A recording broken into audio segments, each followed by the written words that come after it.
to the next speaker, maybe the questions we will have at the end of this session. Over to Mr. Sunil. All right, so ladies and gentlemen, can we have the second speaker for the scientific session 4? Can we have Mr. Sunil Tilagan onto the stage?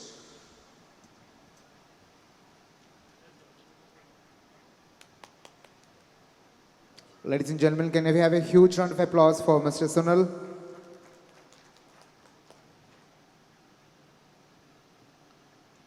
And he'll be speaking on the EMR essentials for the successful implementation of CDI program. Over to you, sir.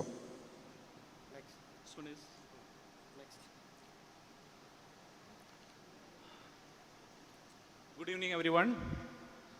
First of all, I would like to thank Mr. Nitya Prabhakaran sir.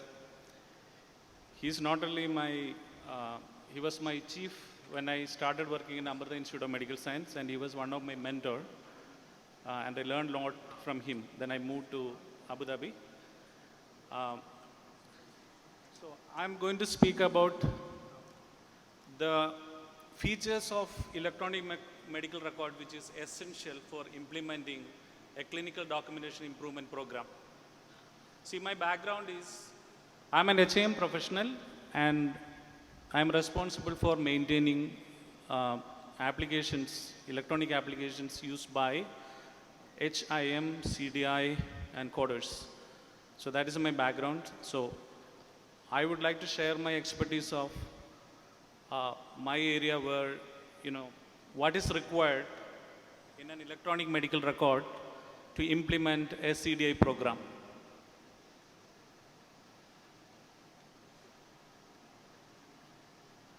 So these are the learning objectives. So in this topic, I'm going to cover what are the essential features of electronic medical records and other important aspects for the implementation of CDI. Then following are the main learning objectives. I would like to give an overview of clinical documentation improvement program first. Then also I will tell about what is the role of HIM professional in the CDI program. Then the most important part is what are the essential features of the electronic medical records required for the implementation of CDI program. Purpose of CDI. May I ask you one question? How many coders here? Can you please raise your hand? How many coders? So 1, 2, 3. We have my colleague also in the back, Shali. So CDI program is actually very important for the coders because they are the my previous speakers, one of the speakers was saying that if the documentation is not completed, the physicians are not blamed, the coders are blamed because there is something lacking. So it's easy to blame a coder with all due respect to the clinicians.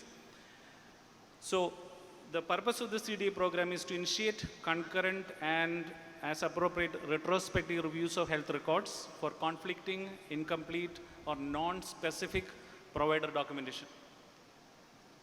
So these reviews occur on patient care units and also in the outpatient clinics, or they can be conducted remotely because we are using electronic health record. So from our experience, the more important point here is the inpatient area, inpatient acute care area, not outpatient. CDI is more relevant in the inpatient arena, not on the outpatient.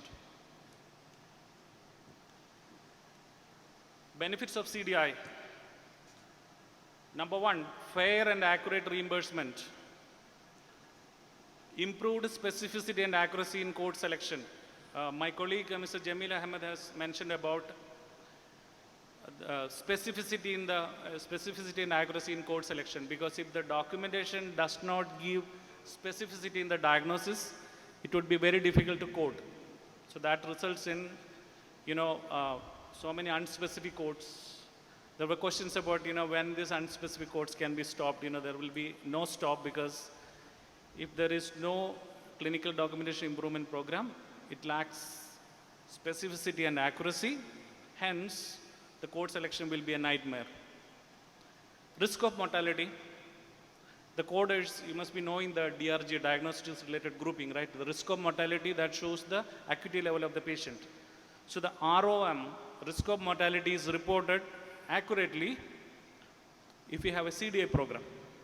Improved documentation, definitely. My previous speaker has mentioned about all the features that are required. So think about all those are available in the electronic medical record. And if it is incomplete, it is easy to track also if it is in the electronic medical record. So improved documentation. And finally, the improved patient care. Because when the documentation is complete, if the specificity and accuracy is there, that will in turn result in the improved patient outcomes. Improved quality of patient care, because quality always depends upon the documentation. If the documentation is not sufficient, if the documentation is not up to the mark, there will not be quality. So there will be the quality of patient will be improved with the CDA program.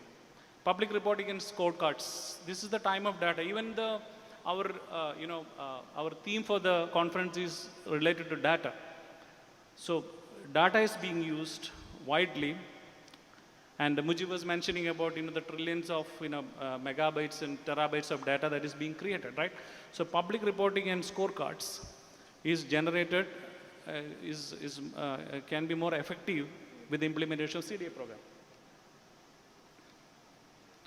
What are the CDA goals? Again, this graph shows that improve documentation to reflect quality and outcome scores. Improve communication between clinician and other staff, because when we have a CDA program, the communication between the physician, the provider, and the other staffs will be much, much better. Support coding, DRG assignment, the diagnosis related grouping we already mentioned, proper reimbursement.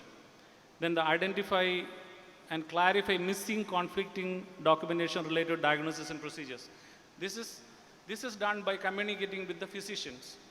So the CDI specialist, the clinical documentation improvement specialist, he communicates or she communicates with the physician. So the missing diagnosis or the missing or the conflicting diagnosis can be corrected. Then obtain clinical info with the severity of illness and the risk of mortality. These are the main goals of CDI program. And who are the key stakeholders?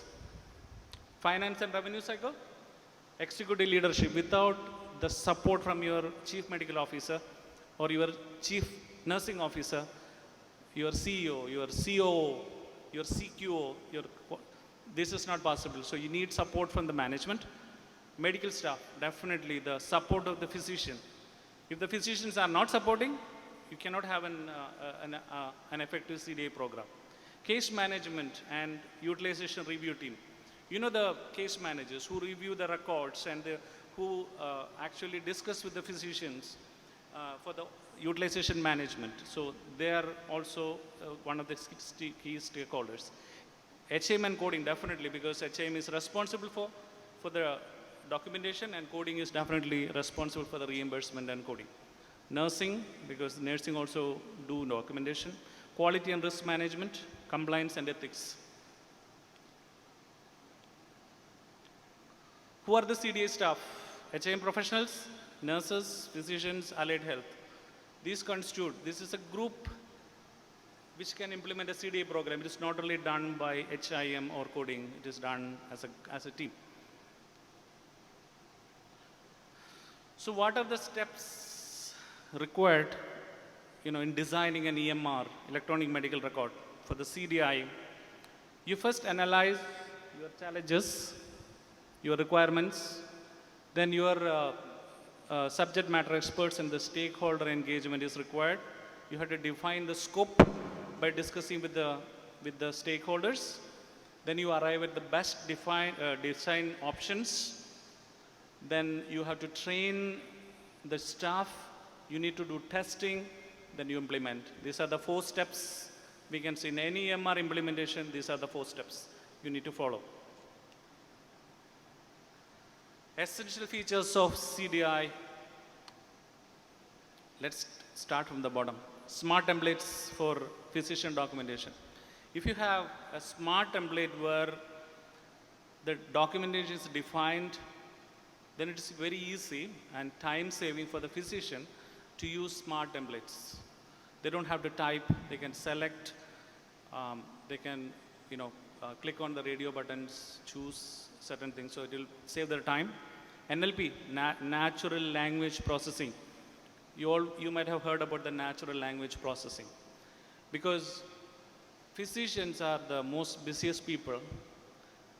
One of the primary role of a physician is patient care. Then they also have to document what care they're giving to the patient, correct? So the natural language processing actually helps the physician in using their voice to convert that voice into notes. There are many products which are available, because I don't want to, promote any product here. There are many products. You can just Google and find out. You can find out so many natural language processing applications which are available. This will help the documentation. This again saves the time of the physician in documenting, because you don't have to type. You can just use your voice. The voice will convert that into data, and the data can become the part of the electronic medical record. So say for an example, see how the natural language processing helps you. If you mentioned about CHF, congestive heart failure. So when the physician say the word congestive heart failure, then the system will prompt whether it is systolic, a diastolic, is an acute one. So the physician, this will actually help the physician navigate the physician to do the documentation. This is how the NLP works. So it's not just like taking the voice, but it also has some features, which is called some collaborative features are available, which helps the physician to complete the documentation. Computer-assisted coding. See, the coders, you know that the coders are coding based on the keywords, right? So the computer-assisted coding is using the natural language processing. The coders could able to find out the keywords and convert that into the codes. So the coders becomes auditors rather than more like a coder with the CAC. It is not going to take away the job of a coder, because we still need human intervention. The coders have to audit. The coders have to do some edits before the claim submission happens, right? So it will not be a destroyer of the coder's job. So this will help. The coders will become more auditors than coders. Electronic queries. So you need to have electronic queries. Without electronic queries, you cannot communicate with the physician. So you need to have electronic queries inserted or enabled in your system. CDI software, you need to have also CDI software, because you need to assign some charts for the CDI specialist to do the CDI analysis, right? So you cannot do the manual, because you are using an electronic medical record. So you need to have electronic tools to have the software to assist. I'm taking more time, sir. Yeah, sorry. So the concept dashboards. There's something called concept dashboards. I'm giving an example of, like the example of cardiovascular accidents or congestive heart failure. See, with the concept dashboards, you can just key in the congestive heart failure, and the system will give you the scorecards. The system will give you dashboards, because it can identify the codes, it can pull the data, and it can show in a graphical way that how many cardiovascular accidents you have.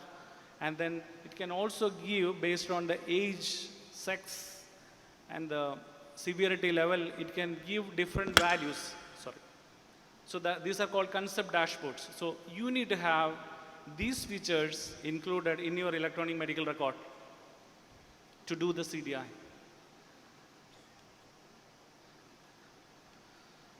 So these are, look at this graphics. Primary diagnosis, surgical procedures, comorbidities, sex, these are all contributing to the diagnosis related grouping, DRG. So these are the key things that are important, like the primary diagnosis will increase the DRG, diagnosis related grouping, surgical procedures again, comorbidities and complications. It's also increase the DRG weight, diagnosis related group, and the sex also. So what the CDI specialist done is, the concurrent documentation review and physician queries. The CDI specialist review the documentation on a daily basis and communicate with the physician. And if any of these, like if there are no comorbidities correctly documented, they will ask the physician to document accurate comorbidities or complications. Also surgical procedure, if any surgical procedures are missed, they have to document. Then that will give you a higher DRG and a better reimbursement. Query metrics. So based on the query, you need to have statistics, like how many queries are asked by the CDA specialist, and then how many responses they got, and how much improvement is done. I will come to that. We have some slides for that. Clinical indicators, and if there are clinical indicators like septicemia, and you have a specific DRG, the example I have given, cardiovascular accident. If you want to study your cardiovascular accident, it's a clinical indicator, and you can do a CDI based on a diagnosis or a DRG selected by your facility, your organization.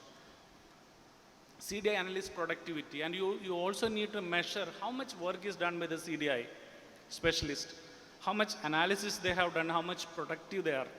So that should be also included in your EMR. Synergies with the electronic medical record, this is nothing but, you have heard about HIMSS level, right? Aren't you? HIMSS level 7 is a measure of the electronic, how much electronic, digitalization you have done in your facility. So it ranges from 1 to 7. So we are coming from an organization, we have achieved HIMSS level 6, and we are going for HIMSS level 7. That means 97% of our electronic records in our organization, like where I am working, my colleagues who are here, is 97% is electronic. So we are in HIMSS level 7, 6, I would say. Physician query process. So this shows, the diagram shows the CDI specialist communicate with the physician through electronic query, and the physician responds back. So the electronic query process is actually a process between a CDI, a clinical documentation improvement specialist, and a physician to clarify or improve the documentation, and that will become part of the electronic medical record, or EHR. So these are the different, due to I don't have much time, so I want to quickly go through this one. These are the queries, the usual templates that are used by the CDS specialists: documentation queries, insurance queries, clarification of conflicting diagnosis, probable suspected cases of symptoms, queries based on clinical indicators. I have mentioned about CV, cardiovascular accident, then this is encephalopathy, sepsis, etc. CDI tracking software.